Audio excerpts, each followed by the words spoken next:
bin Jacqueline Ebert und arbeite für die Deutsche Rockwool im Bereich der Gefälledachplanung. Und in meiner Freizeit engagiere ich mich ehrenamtlich in der Rettungshundestaffel des DRKs Hohenlimburg.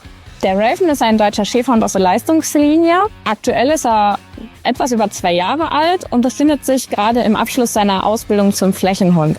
Unser Training ist so ausgebaut, dass wir uns interessante Gelände raussuchen. Wir müssen schauen, dass der Hund in möglichst viele verschiedene unbekannte Situationen, dass er diese kennenlernt, damit er auch im Ernstfall in diesen Situationen richtig agieren kann. Ein Einsatzszenario bei uns läuft so ab, dass wir von der Feuerwehr oder von der Polizei alarmiert werden. Wir würden uns dann zu diesem besagten Ort des Geschehens einfinden.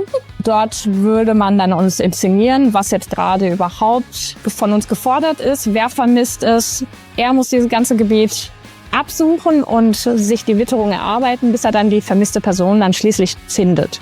Ich mag die Arbeit in der Rettungshundestaffel, weil wir dort wirklich als Team zusammenarbeiten und Zusammenhalt ganz groß geschrieben wird und man wirklich so viel besser im Team auch zusammenwachsen kann.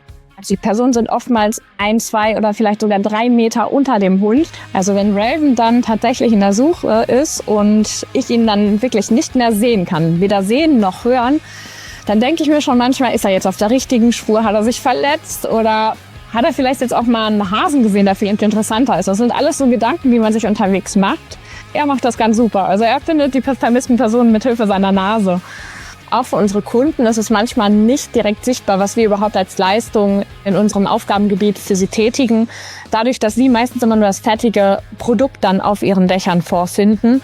Deswegen würde ich sagen, dass die Arbeit, die wir verrichten, für den Kunden unsichtbar ist. Bei der Rockwool selbst arbeite ich genau genommen seit letztem Jahr August, aber allerdings schon für externe Zeichner der Deutschen Rockwool Gefälledächer angelegt, gefertigt und dann direkt an die Rockwool geschickt. Die Arbeit, die ich für die Deutsche Rockwool gemacht hat, Spaß gemacht. Ich konnte mich damit identifizieren. Meine Aufgaben in dem Bereich der Gefälledachplanung liegen viel in der Koordination, Organisation, Absprachen mit Kunden, Mitarbeitern und auch verschiedenen Verarbeitern. Die besondere Herausforderung in meinem Job, sich immer wieder neu auf die Situation einzulassen und immer wieder sich neue Lösungswege zu überlegen. Bei der Rockwool gefällt mir besonders, dass ich da nicht alleine arbeite. Also ich arbeite sehr gerne in einem Team zusammen und das schätze ich wirklich sehr. Die Verbindung zwischen der Rettungshundestaffel und der Deutschen Rockwool würde ich darin sehen, dass beide sich als oberstes Ziel gesetzt haben, Menschenleben zu retten. Die einen tun es aktiv und die anderen tun es passiv. Die Aktiven würde ich jetzt sagen, das sind wir bei der Rettungshundestaffel. Wir suchen aktiv vermisste Personen. Und bei der Deutschen Rockwool ist es so, dass wir mithilfe unserer Dämmstoffe die Gebäude für den Kunden unsichtbar schützen, sodass dort quasi der Brandschutz langfristig gewährleistet wird.